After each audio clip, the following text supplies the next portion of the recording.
Generative AI have been out in Adobe Photoshop for a while now. And if you're struggling on how to use it or you want some ideas, well, you're in the right place. Today, I'm going to be sharing you 3 creative ways on how to use generative AI in your videos. And at the end, I have a bonus tip, so make sure to stay around. Before we start, my name is Robel and this is my YouTube channel where I share my creative process and creative journey with creative people like you. So, without further ado, let's jump right into the video.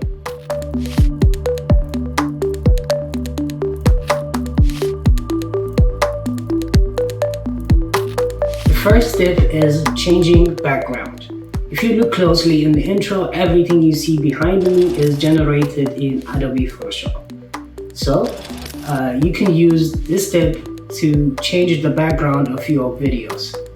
You can take this to the next level and tell stories and make engaging video. In order to achieve this effect, what you will do is take a screenshot of your video, take it to Adobe Photoshop, cut yourself out, and then generate some random backgrounds behind you, and then you can put it back into your videos using masking. If you want detailed tutorial on this, on how to achieve this effect changing the background, I already made a video on my YouTube channel, so I'll put a card up here or on the description below. Make sure to check it out. Second tip is making a VFX element in your videos. So here I have a drone shot and I took a screenshot and take it into Photoshop, and I generated some UFO spaceships, this spaceship into my videos. And if you want to know how to 3D track your videos and add a VFX element into your videos, I already made a video too. So put the video link into the description or put it in the card here. So make sure to check it out, that one too. The third tip is changing image rapidly and to create this kind of crazy effect. Here I used generative AI to make this glass switch effect on this model. And what you will do is take a screenshot of your video and put it into Adobe Photoshop and generate many eyeglasses.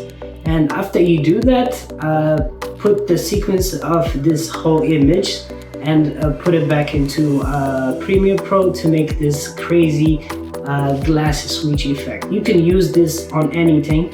You can change clothes, you can change glasses, hats, t-shirt, anything. Here, your imagination is the limit, so make sure to use it. I already made a detailed tutorial on this too, so I'll link it down in the description or here in the card, so make sure to check that out too. The last one and my favorite tip, the bonus one, is making an infinite zoom effect. To achieve this effect, what you will need to do is take a screenshot of your video again and then put it into Adobe Photoshop and then expand this image a couple of times, and after you expand the image, put it into AfterEffects and try to make it zoom. If you want more detailed video on tutorial on this, I already made a video on this too, so I'll put a video link down in the description and make sure to check that out too. So this is what I have for you today. I've shared with you 3 tips and a bonus one. The changing background, the VFX elements, and all, the switch effect, and also my favorite one, the infinite zoom. I hope you'll use these tips and tricks in your next project and take your videos to the next level. So if you got some value out of it and you enjoyed this video, make sure to like this video and also subscribe. It will help me a lot to create these videos and bring this value to you. So I'll see you in the next time, and I love you guys. Bye.